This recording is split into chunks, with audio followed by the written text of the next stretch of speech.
Muy buenas noches, muy buenas noches.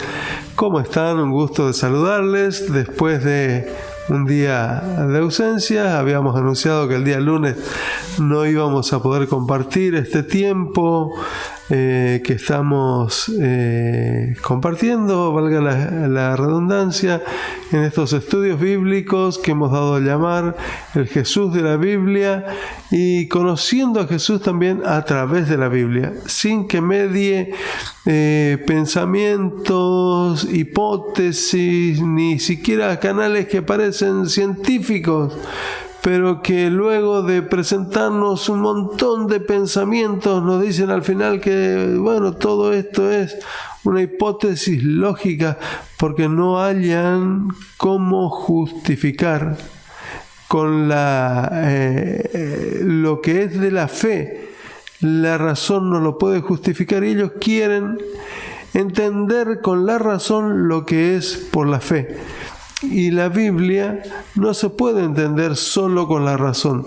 Sí, la Biblia es razonable, pero hay cosas que solamente uno lo puede comprender por la fe, porque no se puede comprender por la razón tantas cosas que hay en la palabra de Dios, como por ejemplo, no se puede comprender por la razón que el Señor, a partir del comienzo mismo, del primer gran error del hombre, de todo su pecado, a partir de ese primer momento Dios hace una promesa que nos daría un Salvador. Y no se puede comprender si no es por la fe. Lo que hemos estado estudiando el día sábado y domingo, que era el llamamiento y el apartamiento primero de Abraham, para bendecir primero a toda la familia de la tierra, pero cuando Abraham con su fe le dice a Dios: yo estoy dispuesto a servirte, a que toda mi vida, toda mi descendencia te sirva, también Dios le hace una promesa que de él haría una gran nación y que serían benditas en él, en esa nación que Dios iba a hacer de Abraham, todas las naciones de la tierra. Y hoy vamos a seguir estudiando las promesas del Mesías Jesús a través de la Biblia.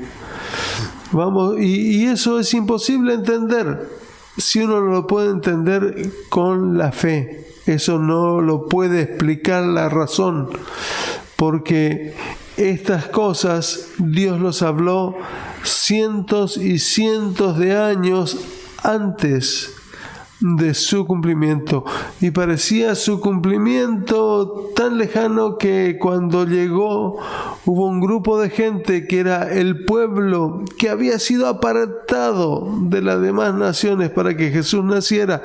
Ese mismo pueblo no lo pudo creer, le costó entender. Y hay una palabra profética, hay un pasaje bíblico muy profético que es algo que le acontece, que está en Hechos de los Apóstoles, que le acontece al apóstol Pedro como un ejemplo de lo que le aconteció al pueblo de Israel cuando nació Jesús. Ellos anhelaban tanto a alguien que les devolvieran el esplendor del reino terrenal. Ellos anhelaban tanto un líder político, que cuando vino este líder religioso, por decirlo así, cuando vino Jesús como líder de lo espiritual y no de lo material, ellos esperaban a alguien que venga con poder, venza a los romanos y se siente como poderoso en el trono de David, lo cual va a ocurrir en la segunda venida del Señor.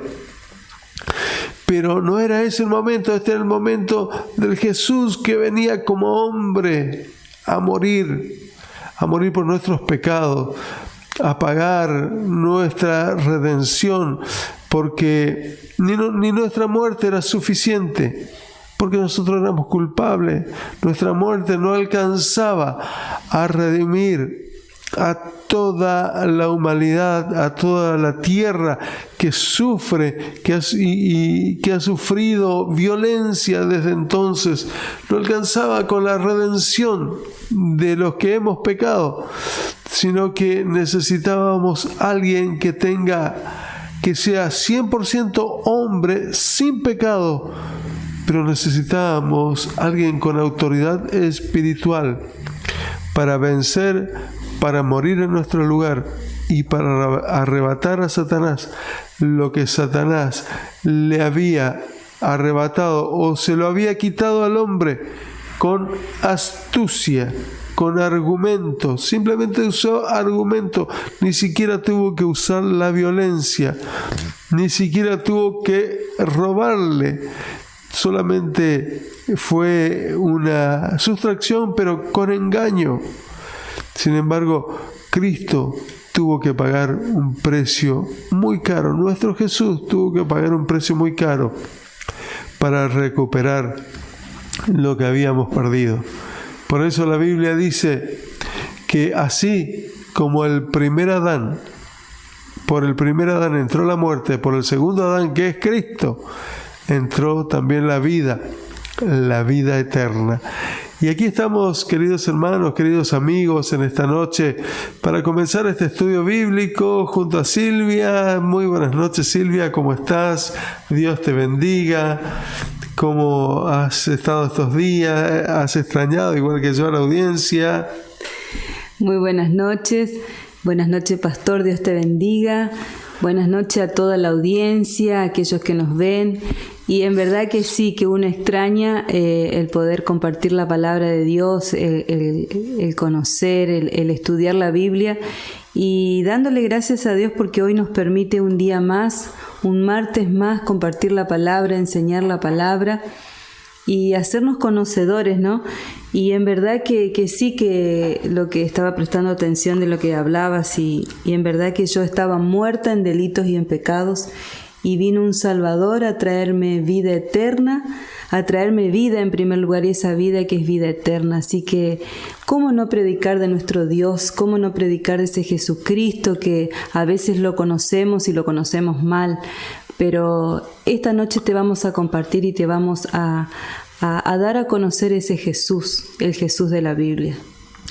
Realmente también quiero saludar con mucho cariño a Marcelino, quien me llamaba desde Miami y estábamos orando juntos, y gracias a Dios también por el pastor Alejandro Goodman, con quien hemos estado compartiendo esta tarde.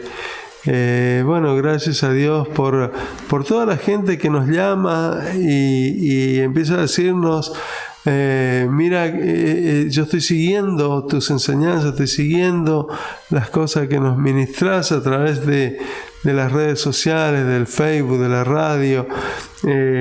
Inclusive ayer en la reunión también con el pastor, como el pastor Ezequiel, que nos llamaba desde Indiana, y él decía que él está al tanto y que disfruta mucho de las enseñanzas, de estas enseñanzas profundas que estamos haciendo de la Biblia. Así que damos gracias a Dios por cada testimonio, por cada amigo que se conecta, por cada saludo.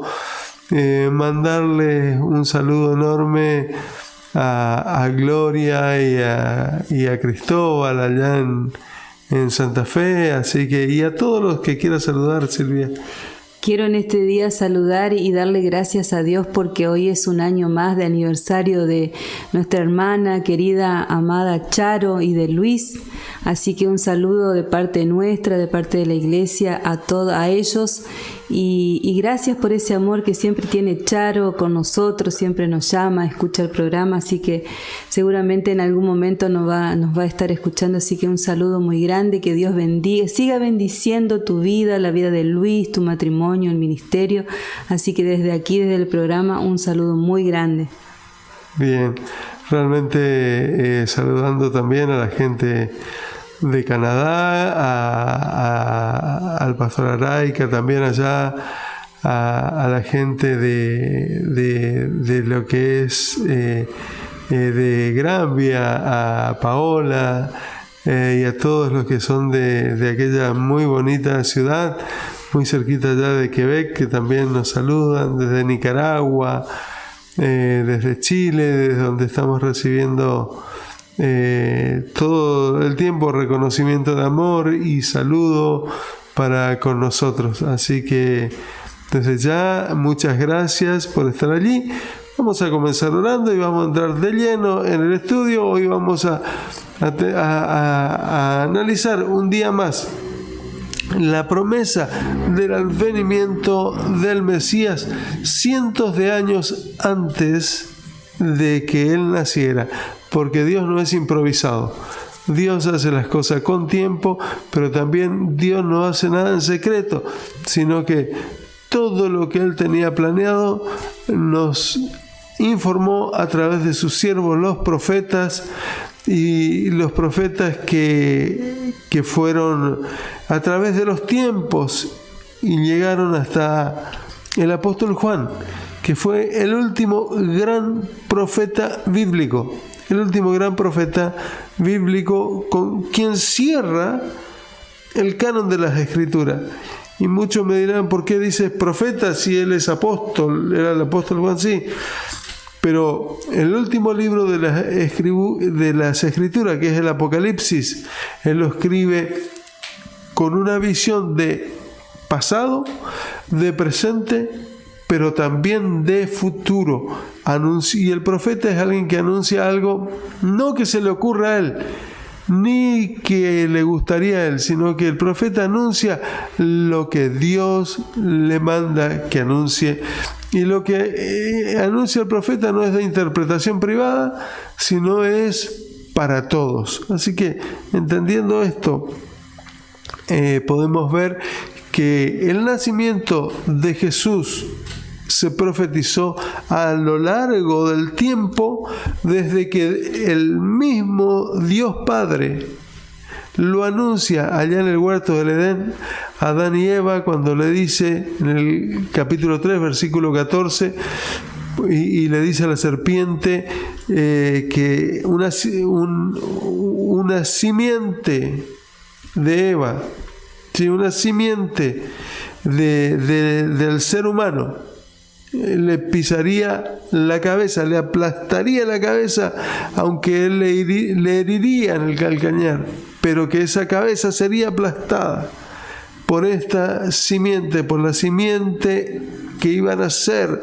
del ser humano. Así que, y qué interesante, porque acá el Señor ya está anunciando que la parte humana la iba a aportar la mujer, pero la parte divina, el engendrarlo, iba a venir de una parte directamente del reino de los cielos. Así que, y la promesa a María, que lo vamos a estudiar después, es porque el Espíritu de Jehová vendrá sobre ti. Así que muy interesante esto, pero no me quiero adelantar a los estudios bíblicos, y vamos a estar compartiendo sobre este tiempo del que nos habla Isaías. Así que vamos a orar. Padre Celestial, en el nombre de Jesús, queremos pedirte, Señor, tu intervención divina en nuestros corazones, Señor, para entender lo que quieres hablarnos. Pero también no queremos olvidar, Señor, que hay necesitados, que hay enfermos, que necesitas y hay gente hambrienta que necesita que tú le des de comer para poder entender el mensaje que tú le quieres hablar. Señor, es como aquel hombre que dijo: hable mi Señor, porque me has fortalecido. Y el primero que dijo eso fue el profeta Daniel, cuando Jesús mismo lo tocó y él había perdido toda su fuerza, y le dice: Daniel, hable mi Señor, por cuanto me has fortalecido. También un esclavo que David encontró casi muerto en el desierto, le dio agua, le dio comida, y le dijo, entonces sí pudo hablar, por cuanto había vuelto sus fuerzas a él. Y hoy, Señor, te pedimos que tú traigas tus fuerzas sobre el que no tiene ninguna. Que si alguien necesita comida, tú le des comida física o espiritual. Porque tanto la comida física como la comida espiritual, Señor, eso nos fortalece, Señor. Por eso oramos por ambas comidas, Señor. Visita al necesitado, Dios mío, al que está triste, al huérfano, a la viuda, en el nombre de Jesús. Gracias, Señor. Amén. Amén. Y aquí estamos compartiendo entonces en este tiempo de las redes sociales, en esta supuesta pandemia que estamos transitando, que parece no tener fin, parece que ni siquiera el aislamiento es la respuesta. Pareciera que hay una mano negra tratando de mantenernos encerrados para que el Evangelio no prospere, para que el Evangelio no se siga propagando. Pero en ninguna manera, mientras la iglesia esté sobre la tierra, el Evangelio no será jamás detenido. Porque siempre habrán audaces, capaces de llevar el Evangelio hasta lo último de la tierra.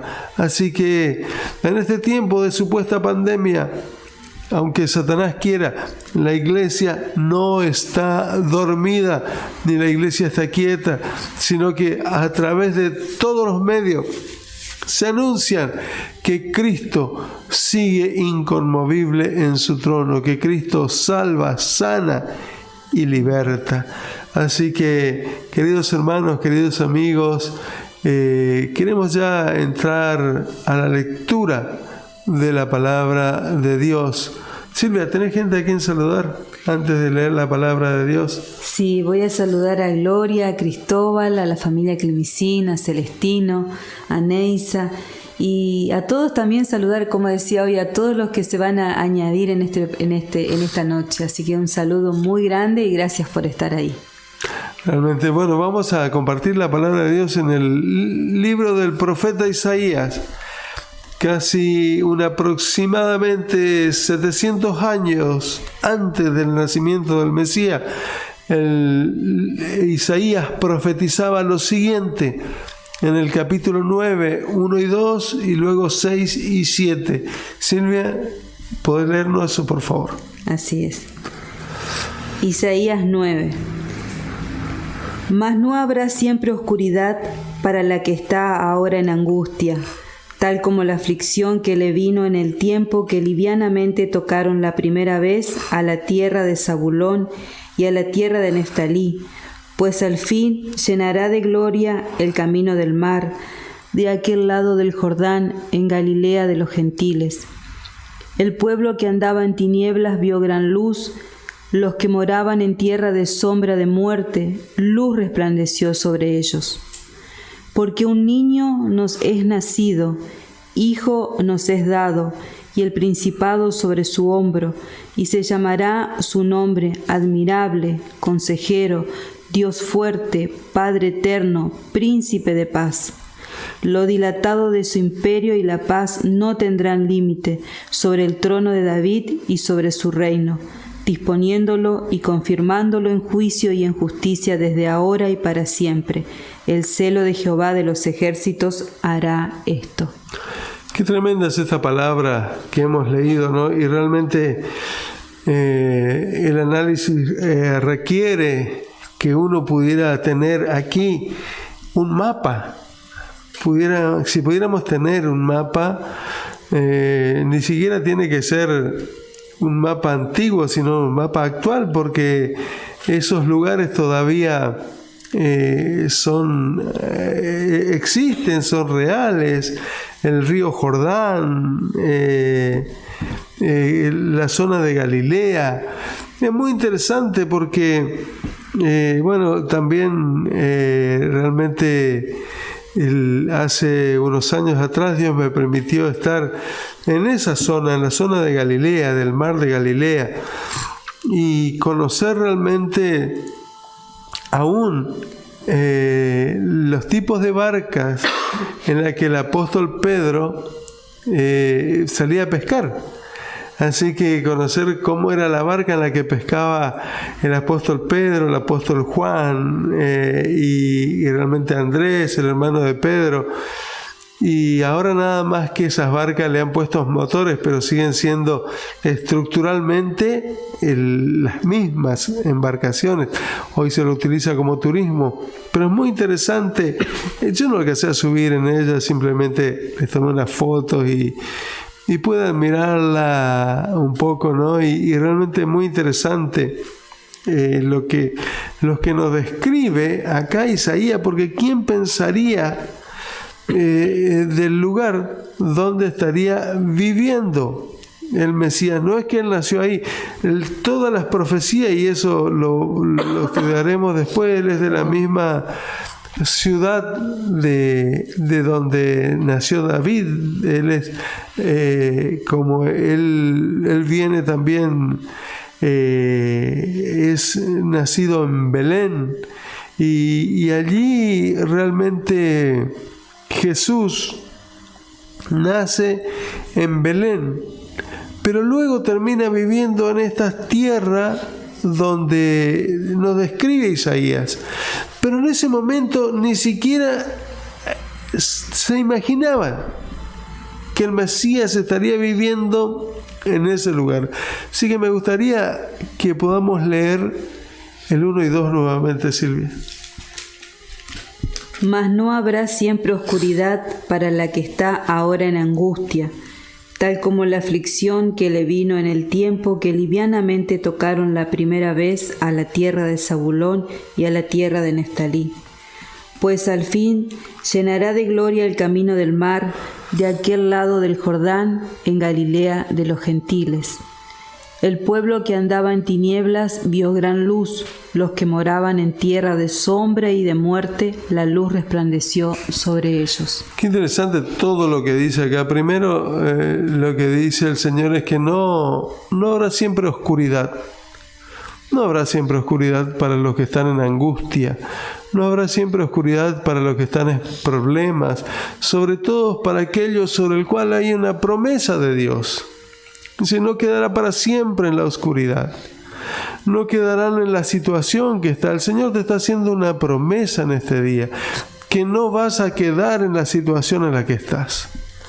No vas a quedar en la angustia, no vas a quedar en los problemas, no te van a superar, aunque hoy estés abrumado. No quedarás para siempre en angustia ni en tinieblas. Aunque hoy estemos rodeados, y esta es una promesa también para la iglesia de estos días, porque esta tiene que ver, es una promesa mesiánica, por lo tanto es una promesa también para la iglesia presente. No habrá siempre oscuridad. ¿Quieres leer el versículo 1? Porque me gusta este versículo. Mas no habrá siempre oscuridad para la que está ahora en angustia. Hasta allí. No habrá para siempre oscuridad. Y esto, a veces cuando uno lee de corrido el pasaje, puede resultar un poco como pasar desapercibido.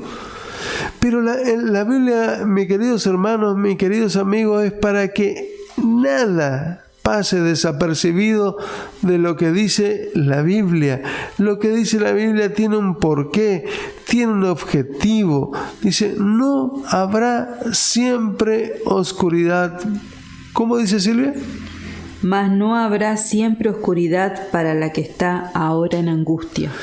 No habrá siempre oscuridad. Y qué interesante, porque acá asocia la oscuridad con la angustia. Y eso, yo quiero que puedan entender la perfección de esta palabra. Porque aquel que ha pasado por angustias, por noches de dolor, aún aquellas noches que no sabías si al otro día te levantabas despierto, o si al otro día despertarías, mejor dicho, o cuando una noticia era más dura que la otra cada día, parecían una eterna noche. parecían y para colmo, esa oscuridad donde todos están durmiendo, descansando, pero los únicos que no podemos dormir somos aquellos que estamos en angustia. Y acá dice, no habrá siempre oscuridad para los que están en angustia. Qué interesante, qué tremenda promesa, pero esta promesa está relacionada, no es para cualquiera, sino está relacionada con la iglesia, está relacionado con el Mesías, para aquel que tenga, para que aquel que reciba el efecto del Mesías en su vida, de Jesucristo en su vida. Entonces, no habrá para siempre oscuridad para los que están en angustia. Y qué tremendo, ¿no? Porque acá hay una promesa para un sector geográfico que tiene su razón de ser, pero también es para lo que espiritualmente somos hijos de la promesa de Dios a través de Jesucristo. Y aún siendo cristiano podés estar pasando hoy por tremenda angustia. Muchos están hoy más que nunca viviendo una terrible oscuridad porque han perdido su trabajo. Porque después que termine el coronavirus, que esperamos que termine, y nosotros, si todavía estamos en la tierra cuando termine todo esto, no sabemos qué va a pasar. Muchos no saben qué va a pasar con su empresa, con su negocio. Muchos no saben qué va a pasar con su vida. Muchos han quedado sin trabajo. Algunos apenas están viviendo de ese 10.000 pesos que prometió el gobierno todos los meses, pero que recién está empezando a depositar lo que tenía que haber depositado los primeros días de abril, a fin de marzo. Los primeros días de abril, es decir, ya viene con 1 mes y medio de retraso todo. Y esto es tremendo, queridos hermanos, porque la mayoría de la gente puede cerrar los ojos y decir, bueno, yo espero, tengo un buen deseo, que me vaya bien, pero hay gente que no sabe qué va a pasar. Hay gente que no sabe si va a volver a trabajar. Hoy me llamaba una persona y me decía, no sé qué hacer porque me dijeron que no me van a llamar por lo menos hasta septiembre u octubre, si es que se levanta las restricciones a fin de mayo, porque si no se levantan las restricciones tampoco nos van a llamar para trabajar, y vive de eso. Y de donde no tienen ayuda, no tienen ningún tipo de ayuda. Hasta aquí dice, 2 meses he estado viviendo de los ahorros. Bueno, bendito sea que como hijo de Dios no has despilfarrado el dinero y has podido hacer un ahorro. Pero el Señor te dice esto, yo quiero decirte, yo sé que me estás escuchando en este momento, hermano, no habrá siempre oscuridad para los que están en angustia. Amén. Es una promesa de Dios para tu vida, para mi vida, para lo que estamos en Cristo Jesús. Amén. Para lo que le hemos conocido. Y si tú no le conoces todavía, si tú estás pasando por una tremenda angustia, yo te pido que puedas rendirte a Jesucristo, que Él sea el Señor de tu vida, que Él perdone tus pecados. Y no habrá para siempre angustia, y vas a ver cómo el Señor empieza a cambiar tu realidad. Así que, muy interesante. Vamos al versículo 2, Silvia. El versículo 2 dice así: El pueblo que andaba en tinieblas vio gran luz. Los que moraban en tierra de sombra de muerte, luz resplandeció sobre ellos. Me gustaría que leas todo el versículo 1 primero para entender esto. Mas no habrá siempre oscuridad para la que está ahora en angustia, tal como la aflicción que le vino en el tiempo que livianamente tocaron la primera vez a la tierra de Zabulón y a la tierra de Neftalí, pues al fin llenará de gloria el camino del mar, de aquel lado del Jordán, en Galilea de los gentiles. El pueblo que andaba en tinieblas vio gran luz. Los que moraban en tierra de sombra de muerte, luz resplandeció sobre ellos. Ahí hay una doble promesa. Hay una doble promesa profética. Uno es para la tierra de Galilea. No voy a entrar en detalles sobre quién era Zabulón, si bien era uno de las 12 tribus de Israel, justamente en esa zona del otro lado del Jordán. Siempre nos hablaba el Señor de la oscuridad de esa zona. Es como gente que ha vivido de una manera terrible, en tremenda idolatría, tremenda angustia, como hemos visto a veces en nuestro noreste, cuando es la terrible oscuridad, y perdón, esto no quiero ofender a nadie, pero la terrible oscuridad en la que viven aquellos que adoran al Gaucho Gil, a San La Muerte, viviendo en terrible oscuridad, creyendo que hacen bien y no tienen esperanza. Y nos habla de Galilea. Galilea era un sector de lo más despreciado de la sociedad israelita, de lo más abandonado, de los más olvidados, hasta prácticamente por la ley. Era un lugar donde ni siquiera a nadie le importaba, ni siquiera llegaba la educación, no llegaba lo mejor de la moda, porque allí estaban, digamos, los más analfabetos del pueblo de Israel. Era lo más despreciado. Lo más despreciable, hombres incultos realmente.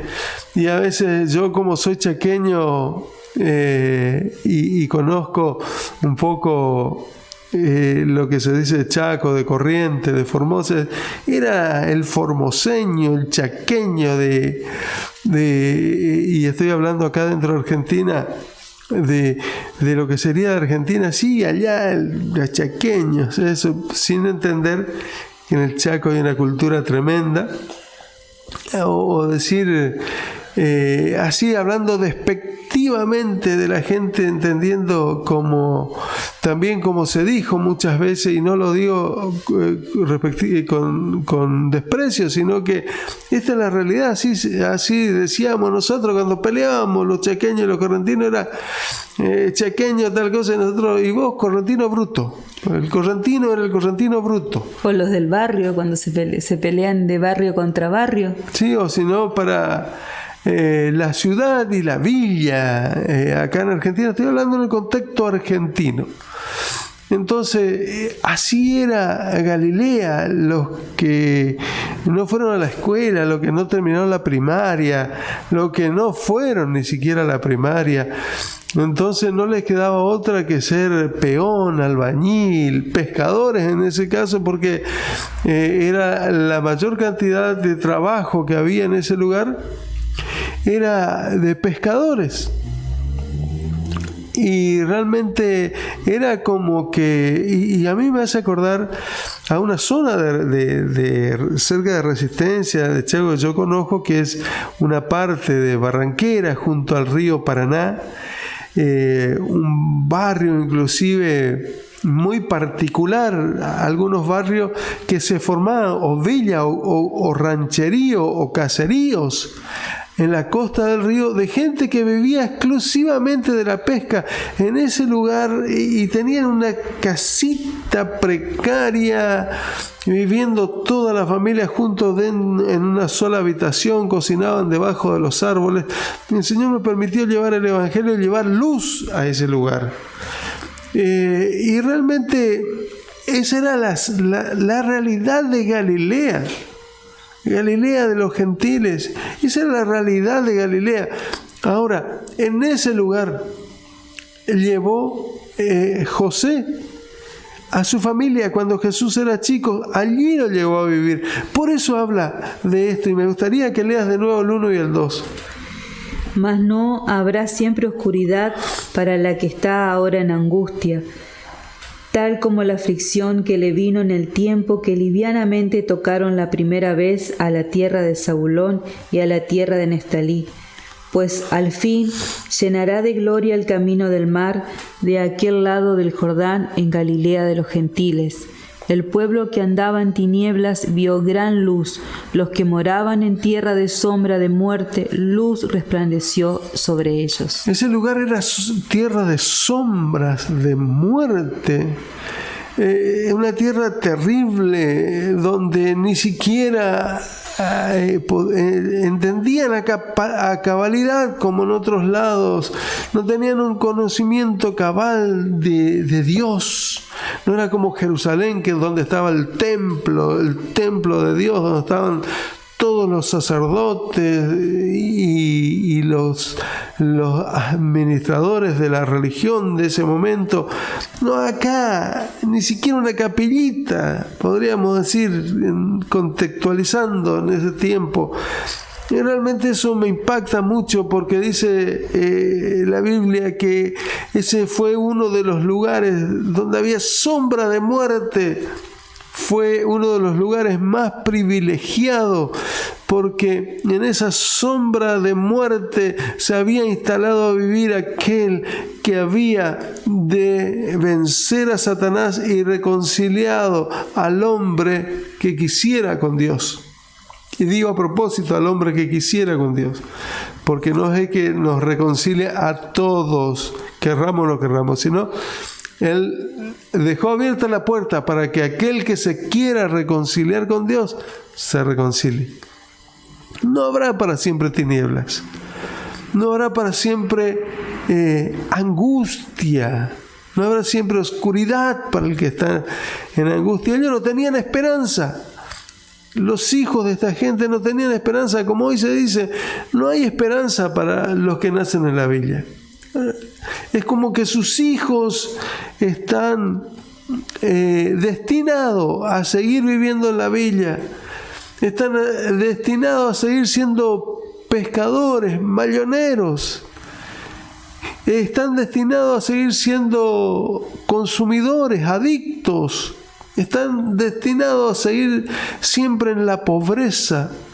Y eso es lo que los políticos quisieran. Eso es lo que mucha gente quiere. Pero cuando viene Jesucristo, viene a cambiar eso. Y Jesucristo vino a cambiar esa realidad a tal punto que la mayoría o prácticamente todos sus discípulos, los 12, si bien tuvo muchos más, pero los 12 principales, fueron llamados desde ahí, de Galilea. Ahí Jesús comienza su ministerio. Yo recuerdo, escuché a mucha gente diciendo ¿por qué? José era carpintero.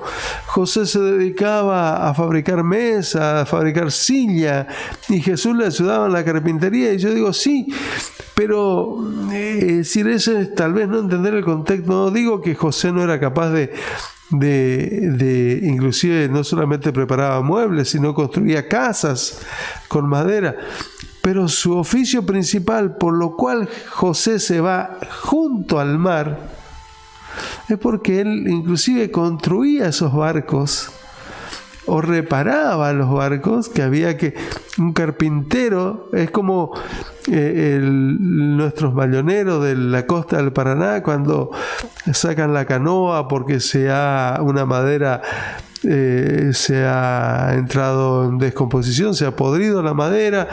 Llevan a un carpintero para que le cambie esa madera, le ponga nueva, restaure la canoa y de nuevo al río. Bueno, en este caso era parecido. Y a eso se dedicaba José, a eso le ayudaba Jesús. Inclusive dijeron, no es este Jesús, no le conocemos a este, no están sus hermanas con nosotros. No están sus hermanos con nosotros, no es hijo del carpintero. Es como que José era el carpintero. Así que cuando José vuelve de Egipto, en lugar de ir a Belén o instalarse en Jerusalén, en la capital, él fue del otro lado y se ve que José estudió bien. Porque dijo, me voy a ir en un lugar donde no tenga mucha competencia y donde mi oficio sea requerido. Y allí se fue a vivir. Y Jesús creció viendo a los pescadores, viendo el esfuerzo, gente que no avanzaba porque hoy pescaban, mañana no pescaban. ¿Cómo es la vida de los mayoneros, de los pescadores de nuestros ríos actualmente, de lo que viven de esas cosas? Y a eso vino Jesús, al que esté en oscuridad, al que no tiene más esperanza, al que no sabe más qué hacer. A ese vino Jesús. A esa persona vino Jesús. Jesús vino a ti y a mí, que ya no tenemos esperanza. A eso vino el Señor. Y yo quiero anunciarte que no habrá siempre tinieblas para el que está en angustia. El Señor quiere anunciarte esta noche. Y yo no quiero avanzar en los otros 2 versículos porque el Señor me pidió que te recalque que no habrá siempre oscuridad. Porque o va a venir la luz a través del arrebatamiento de la iglesia, cuando el poder de las tinieblas siga avanzando, el Señor tiene planeado arrebatarnos, llevarnos de este mundo a nosotros la iglesia. Pero aquel que esté pasando ahora en una angustia extrema, que el Señor va a hacer que amanezca para ti, que se termine la noche en la que estás viviendo desde hace mucho tiempo, la noche de tu soledad, la noche de tu enfermedad, la noche de tu temor a la muerte. El Señor está poniendo fin a ese tiempo, porque Él no puede negarse a sí mismo. Así que, mis queridos hermanos, mis queridos amigos, yo quiero anunciarle esto, que fue anunciado por Isaías, no porque yo traiga una nueva revelación. Las revelaciones ya están en la Biblia. Él ya nos habló. Y la palabra de Dios sigue siendo eficaz hoy. Esto que fue dicho hace 2700 años aproximadamente, esto que fue dicho en ese tiempo, todavía hoy tiene efecto. Dice, mas no habrá para siempre oscuridad para el que está en angustia. Yo quiero decirte, llegó el tiempo en que Dios te mira con amor, que el Señor ha escuchado tu ruego. Llegó el tiempo que el Señor escuchó cuando tú le pedías perdón por tus pecados, porque ya no puedes volver el tiempo atrás. No puedes, hay cosas que no se puede hacer, no se puede subsanar por más que querramos. Lo que uno puede retribuir, lo tiene que retribuir. Pero hay personas que llevan la carga de un aborto. Hay personas que llevan la carga de un homicidio que aunque tal vez pagó con la ley su hecho o su mal hecho, pero llevan la carga en el alma. Y si te arrepientes, no va a ser para siempre la angustia. El Señor perdona tu pecado. El Señor perdona todo lo que hiciste, todos los errores de tu vida, todos los errores traducido pecado. Si todo el tiempo que tal vez gastaste dinero en cosas que no servían. Muchos hoy están diciendo, ¿por qué habré tomado? ¿Por qué habré fumado? ¿Por qué habré malgastado en bailes, en fiestas? Y hoy no tengo para comer. Hoy nos agarró el coronavirus, no tengo para comer. Y realmente el Señor quiere primero perdonarte si tú te arrepientes. Y luego, en su amor, Él va a restaurarte. Muchos están dolidos diciendo, ¿por qué no viví de otra manera? Porque mi manera de vivir me ha traído esta enfermedad. Y muchos tal vez ni siquiera saben por qué vino la enfermedad. Pero el Señor te dice que la noche ha terminado. Que la noche ha terminado porque ese pueblo que vivía en las tinieblas vio gran luz, y esa gran luz que supera el rayo del sol, y no tengo tiempo ya, pero la luz de Jesucristo es superior al sol del mediodía, ni el sol más intenso en el desierto, porque en uno de los lugares donde el sol es más intenso es en el desierto. El sol del mediodía. En el desierto, el sol más intenso ni se compara a la intensidad de Jesús, de la luz de Jesús. Y eso lo vivió aún el apóstol Pablo cuando estaba persiguiendo a los cristianos y cuando se iba a Damasco, atravesando ese desierto terrible, un calor tremendo. Y dice que al mediodía, cuando el sol era más fuerte, una luz. ¿Cómo podés ver una luz al mediodía? Una luz al mediodía no se ve. Dice, pero una luz. Y lo más interesante es que esta luz venía desde el otro lado del sol. Uno no puede ver una luz que viene desde el lado del sol. Uno puede ver si está el sol a nuestras espaldas cuando estamos manejando aún de día y en la ruta los autos traen encendido la luz. Uno lo puede ver porque viene de frente, no de arriba, pero esta luz venía de arriba. Y dice el apóstol Pablo que superaba la luz del sol y lo derribó aún de su caballo, y ahí comienza el Señor a hablarle. Pero esa luz que derribó a Pablo de su caballo también viene a destruir la oscuridad que estás viviendo. Así que yo quiero dejarte con este pensamiento, que ese es Jesús. Ese es Jesús. Él no tiene una luz, Él es la luz. Él no envía una luz, Él es la luz. Él no envía a alguien, Él mismo viene. Es decir, como la luz que supera el resplandor del mediodía. Ese es mi Jesús, que viene a romper todas tus tinieblas y las tinieblas de la noche. Mis queridos hermanos, mis queridos amigos, quiero dejarles con ese pensamiento. Y que en tu corazón, si hasta aquí has vivido una carga que tal vez nadie lo sabe, pero que dentro tuyo te despiertas a la madrugada y allí no te deja dormir, si hay una noche, una tiniebla muy profunda en tu corazón, sino que te trae luz y paz. Dice, no habrá siempre oscuridad, no habrá siempre tinieblas para los que están en angustia. Así que Silvia, gracias por estar. Tu saludo también a la audiencia antes de terminar, antes de orar.